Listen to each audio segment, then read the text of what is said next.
नमस्कार, मी हर्षदा वेदपाठक आणि तुम्ही पाहतात स्क्रीन ग्राफिया मराठी. आज आपल्याबरोबर असं एक व्यक्तिमत्व आहे.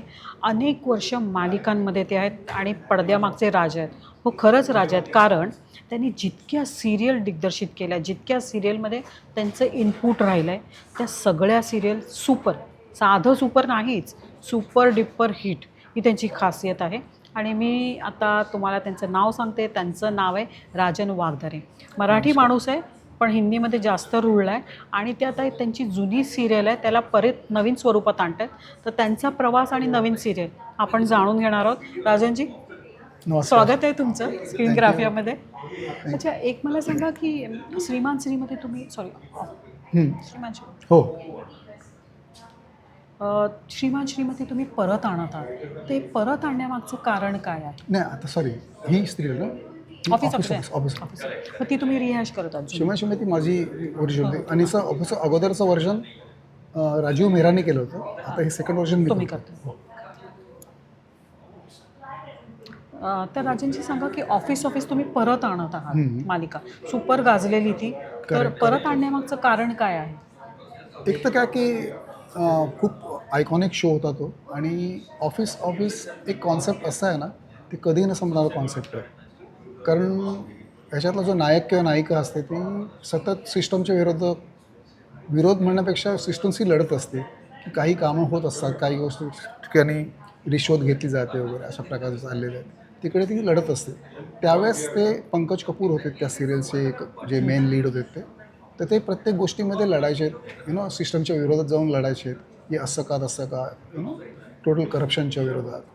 आणि त्याच्यामध्ये त्यांचं असं कॅरेक्टर होतं की ते लढता हारायचं, सिस्टमसमोर तरी चालायचं नाही. पण आता आम्ही जी आणली आहे त्याच्यामध्ये त्याची मुलगी आणली आहे, म्हणजे मुसद्दीलालची मुलगी आता ह्याचा मेन लीड करते.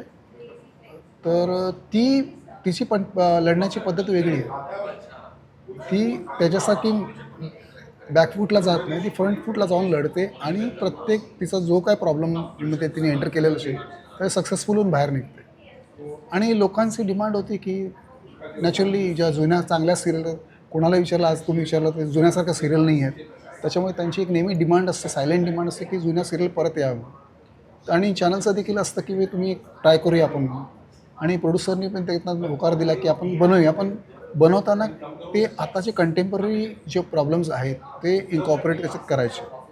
तर त्यावेळेस वेगळं लोकांचे वेगळ्या प्रॉब्लेम्स होते. हो, आणि आता वेगळे आहेत. त्याच्यामुळे हा जो कथांचा जो स्टॉक आहे कधी संपणार आहे. कारण जसं जनरेशन बदलतं तसे प्रॉब्लेम बदलतात, लोक बदलत आहेत, लोकांची विचारसरणी बदलते आणि त्या प्रॉब्लेमला फाईट करायची लोकांची पद्धत देखील बदलेल. तर आता वेगळ्या पद्धतीने ती सिस्टमशी फाईट करून विन त्याच्यातनं होणार आहे. बरं, जुन्या कलाकारांना घेतलंय का याच्यात? नाही, याच्यामध्ये एकही जुना कलाकार नाही. का बरं? नाही, कारण एक तर काय झालं की ती सिरियल होऊन जवळजवळ 30 वर्ष झालेली आहे. त्याच्यामुळे ते सगळे कलाकार आता खूप मोठे झालेत, फिल्म्स वगैरे करतायत आणि ऑफकोर्स थोडेसे ओल्ड देखील झाले. त्याच्यामुळे आता ती जी त्यात तो जो स्पार्क असायला पाहिजे, त्यात जी एनर्जी पाहिजे ती आता तेवढी मिळणार नाही असं मला वाटतं.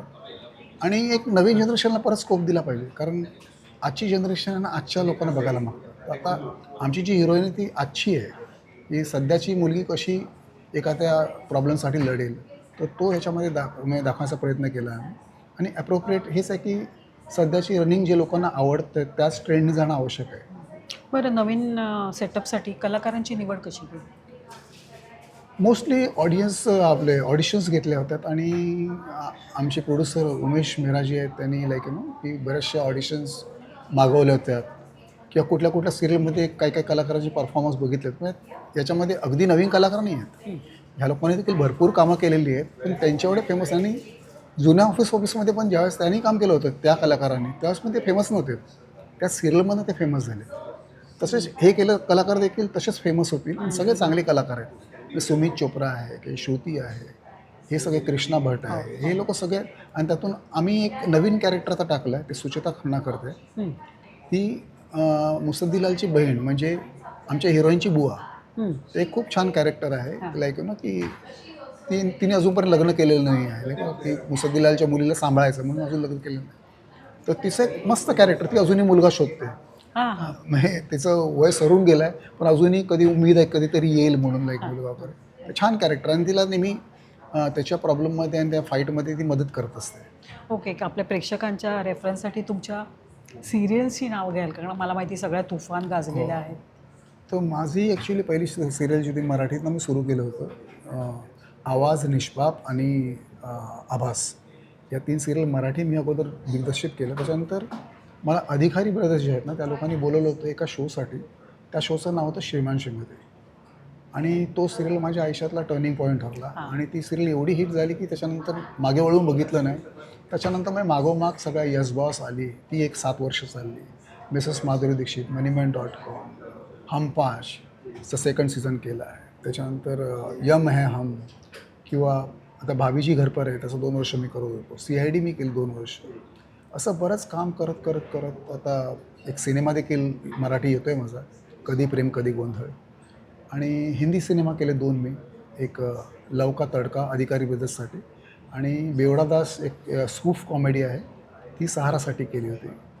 तर असं प्रवास चालू आहे. आता जस्ट ह्याच्या अगोदर मी भेद भरम नावाची सिरियल केली होती विपुल शहांची, आणि आता ही FC मेहराज म्हणजे एक प्रेस्टिजियस प्रोडक्शन हाऊस आहे आणि या लोकांनी नेहमी चांगलं काम केलं. त्यांच्यासाठी ही माझी सेकंड सिरियल आहे. याच्या अगोदरची त्यांची मी सिरियल केली होती, तिचं नाव होतं ज्युनियर जिजू. ती सब TVवरती आणि खूप हिट झाली होती सिरियल, आणि त्या सिरियलने मला बेस्ट डिरेक्टरचं अवॉर्ड देखील मिळवून दिलं होतं. ITAचं बेस्ट डिरेक्टरचं अवॉर्ड मला त्या सिरियलसाठी मिळालं होतं. तर यांच्याबरोबरचा प्रवास देखील खूप छान आहे. चांगली प्रोडक्शन हाऊस आहे आणि दे आर डुईंग लाईक प्रोडक्टमध्ये कुठलं कॉम्प्रोमाइज करत नाही किंवा माझ्या क्रिएटिव्ह इंटरफिरन्स त्यांच्यामध्ये अजिबात नसतो. चांगलं छान झालं आहे प्रवास. लोकांनी बघावा, जास्तीत जास्त लोकांनी बघावा ही इच्छा आहे. नक्कीच नक्कीच पाहतील ते.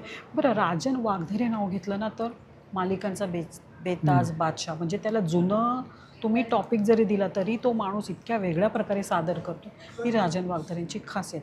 बरं, तुम्ही जे विषय निवडता त्याच्यामध्ये म्हणजे प्रोड्युसरचं कितपत ओके असतं आणि तुम्ही किती त्या प्रोड्युसरला सांगता की नाही आपल्याला हा विषय करायला पाहिजे? आता बघा, हा सब्जेक्ट जो आहे तो ऑलरेडी पहिलं त्यांनी त्यांच्या प्रोडक्शनमध्ये केलेलं आहे. त्याच्यामुळे इकडे रिस्ट्रिक्शन त्याच्यामध्ये माझा तेवढा काही हे नव्हतं काही नाही की हातभार नव्हता की सब्जेक्ट निवडण्यासाठी. पण ऑफकोर्स सब्जेक्ट असूनही ती जी कॅरेक्टर्स नवीन घ्यायची आहेत त्यांना जरा वेगळ्या प्रकारे कसं ट्रीट करायचं हे माझ्या ह्याच्यामध्ये होतं. आणि ह्याच्यामध्ये जे बुवाचं कॅरेक्टर तुम्हाला सांगितलं ते देखील माझी ॲडिशन होती की असं काही कॅरेक्टर टाकू जे इंटरॅक्शनसाठी एक कॅरेक्टरला बाउन्स बोर्ड असतो ना की घरात आल्यावरती तर ते कोणतरी बोलायला किंवा ते इंटरकटसाठी पाहिजे असतं. त्याच्यामुळे ते आम्ही टाकलं. आणि ते सुचेता खन्ना म्हणून आहे ते त्यांनी केलं कॅरेक्टर. खूप छान कॅरेक्टर डिलिव्हर केलं. फिल्मबाबत तुम्हाला असं म्हणजे एखादं मोठं काहीतरी धडाकेबाज करावं असं कधी जमून नाही आलं? मी टेलिव्हिजनने मला इतकं काम दिलं ना त्याच्यामुळे फिल्मला मागे जास्त पडण्यामध्ये पॉईंट नव्हता. आणि फिल्ममध्ये काय की नाही की तुम्हाला खूप टाईम द्यायला लागतो, आणि टेलिव्हिजनमध्ये देवाच्या कृपेने एक आपल्याला एक मार्ग मिळाला आहे तो मी तो सोडायला मागत नाही. To be very frank, it's very safe आणि त्यात माझा हातखंड आहे. फिल्ममध्ये आय डोंट नो की मी जाऊन तिकडे काय करू शकेन किंवा काय नाही. बट ऑफकोर्स टेलिव्हिजनमध्ये आहे एक नाव ते, आणि ते स्थान आपलं टिकवायचा प्रयत्न आहे. कारण प्रत्येक फील्डसाठी एक नवीन माणूस बनलेला असतो. तसं देवाने मला ह्याच फील्डसाठी बनवलं असं मी समजतो. Rajan Waghdhare is equal to serial. Yes. तर एक शेवटचा प्रश्न घेते. AI येतोय, AI प्रवेश झाला आहे हो, क्रिएटिव्हच्यामध्ये, तर तुम्ही ॲज अ फिल्म मेकर, तुम्ही ॲज अ रायटर काय सांगाल AI बद्दल? धोका आहे की सपोर्ट आहे? AI सध्या तरी खूप धोका आहे. AIचं ॲडव्हान्टेज घ्यायला पाहिजे. ओके, त्याचं मदत घेऊन तुम्ही काही करू चांगलं केलं तर होऊ शकतो. पूर्ण त्याच्यावरती लोक अवलंबून आहेत. आता बऱ्याचशा ॲड्स AIवरती बनत आहेत लाईक पण त्याच्यामध्ये इफ यू सी हे नाही, लाईफ नसते. ते खूप मेकॅनिकल वाटतं. पण रायटर्स लोक लेझी झाले आहेत की ते लोक आता लॅपटॉप घेऊन बसतात की बाबा की मला हे असं लिहायचं आहे, मला 4 ऑप्शन सांग, मग त्या 4 ऑप्शनमधनं एक ऑप्शन निवडून. नाही, लेझी झाले आहेत लोक ॲक्च्युली बिकॉज जे पहिला क्रिएटिव्ह डोक्याला चालना द्यायची आहेत ना त्यात ते AIला चालना देऊन ते त्यातनं प्रोडक्ट काढतात. त्याच्यामुळे अधोगती डेफिनेटली आहे. मग याच्यातनं प्रॉब्लेमच होईल असं मला वाटतं की लाईक की लोक आळशी झाली आहेत. धोकाच आहे AIचा? डेफिनेटली धोका आहे. ऑफकोर्स त्याचा मी तेच सांगतो की त्याचा थोडा वापर करून तुम्ही चांगला आउटपुट काढू शकता. पण हे कसं की पूर्णच आता क्या करणार यार, आज प्लॉटचे पुरा AIला विचारलं, तो गेम प्रोड्युसरकडे गेला, तिकडे विकून तो घरी आला. पूर्वी तसं नव्हतं. पूर्वी मग बसून आम्ही श्रीमान श्रीमतीच्या वेळेस एवढे अशोक पाटोळे माझे राईटर होते, ते बसून बसून आम्ही किती त्याच्यावर चर्निंग विचार करायचो, मंथन. हो मंथन व्हायचं. पहिला प्लॉटवरती डिस्कशन व्हायचं, त्यानंतर स्क्रीनप्लेवर डिस्कशन, त्याच्यानंतर मग डायलॉगवर डिस्कशन, असं करून तो एपिसोड बनायचा. आता या लोकांना सांगितलं की रात्री सांगितलं की सकाळी 4 प्लॉट घेऊन आलेले असतात आणि ते नक्कीच त्यांच्या डोक्यात ती उपज नसतेच ती. मग ते ॲमधनं काढून त्यातनं सिलेक्ट करून पुढे सारखं होतं. बट अधोगती आहे टू बी व्हेरी फ्रँक. आणि मला तरी पटत नाही त्या गोष्टी की जे माणसाच्या डोक्यातनं क्रिएशन होतं हे कधी देऊ शकत नाही. अगदी बरोबर. AI हा धोका आहे हे एकदम सिद्ध असतं. दिग्दर्शक लेखक राजन वागदरे सांगतात. पण ऑफिसमध्ये तुम्हाला तसं काही धोका नाही आहे. निखळ मनोरंजन आहे. बसा, एन्जॉय करा आणि सुख भोगा. थँक्यू सो मच आमच्याशी बातचीत केल्याबद्दल. Thank you very much.